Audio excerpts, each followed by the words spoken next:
Good morning. I'm taking a walk with my pup. I want to talk about how we make decisions. And what I notice happens really often is there's different layers to a decision.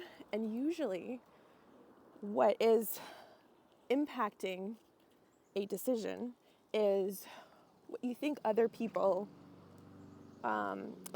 what the impact will be on other people. And at the core is what you really want.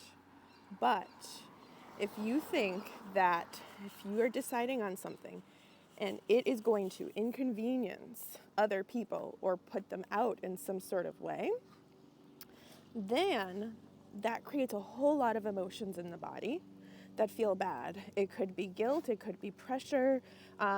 We can put it under the umbrella of discomfort, which physically feels bad. And sometimes you get stuck in deciding to do something. For example, maybe it's, taking time off from work, right? And maybe there's not a lot of people that can cover you. So you feel maybe guilty or bad that your employees have to cover your shifts.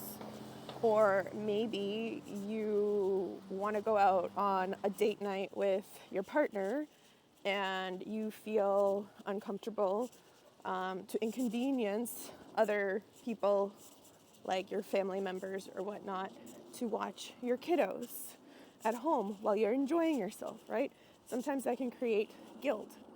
And what I want to offer is that, sure, you might be experiencing these feelings of discomfort, but if you were to ask yourself what you really want to do, do you want to go on the date night? Do you want to take that longer vacation, right? Like whatever it is, if your core desire is actually, yes, you do, that's your truth. And if you were to deny yourself what you really want, then it actually adds up over time and it feels more uncomfortable than the initial discomfort that you feel, right, for quote unquote putting people out. Because the more you deny yourself, right, then the less you're living in your truth, the less you are experiencing the world in the way that you want.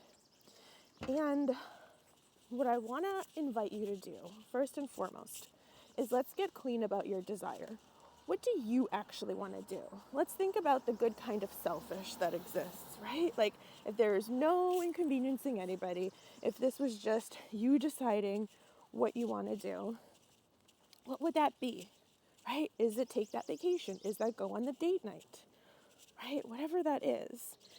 Then, if the answer is yes, I want you to come up with a bunch of reasons, a couple, right? As many as you can, for why this is a good idea. Like, how will this benefit you, first and foremost, to do the thing? And also, how will this benefit the people around you? Perhaps even the people that you're inconveniencing, quote unquote, right?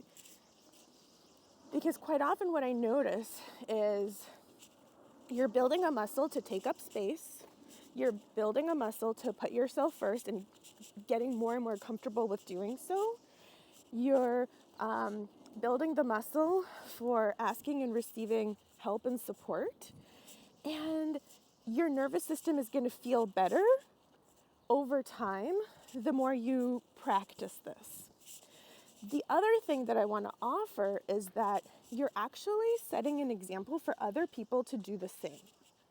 So every time you maybe go on a date night and you have your in-laws or somebody watching your kids, or you go on that super long vacation, or whatever it is, right? You leave your partner at home while you get a mani and pedi, whatever it is.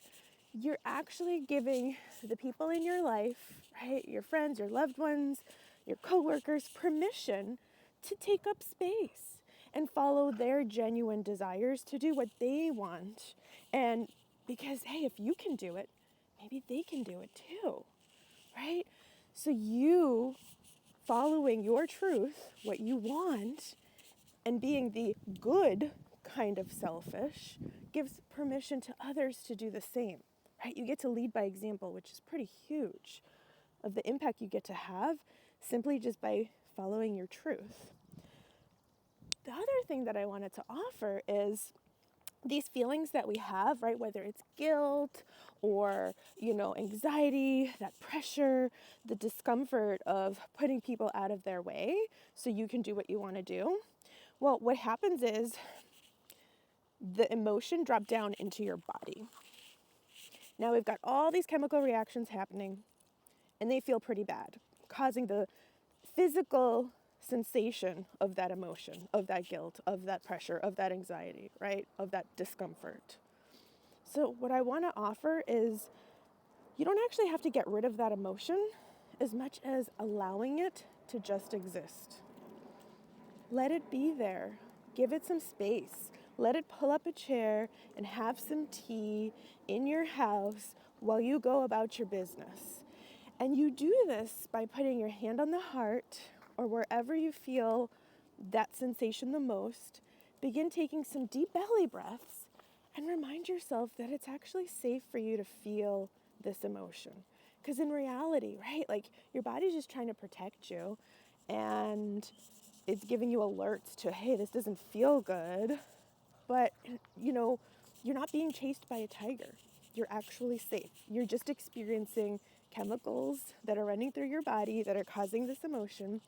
So you get to also build a muscle of feeling comfortable, more comfortable, more and more comfortable, feeling the guilt whenever it pops up, feeling the anxiety whenever it pops up, feeling, whatever discomfort it is. Because at the end of the day, you are okay, you are safe, and you can feel this. All right, so I wish you a beautiful day and go live your truth. And I invite you to make decisions from a clean space, right? From your desire. And then you just get to ask yourself how you can make it work, knowing that just like you help your people, they will help you. Everything always gets figured out. And this time, it's going to be for you. Mwah!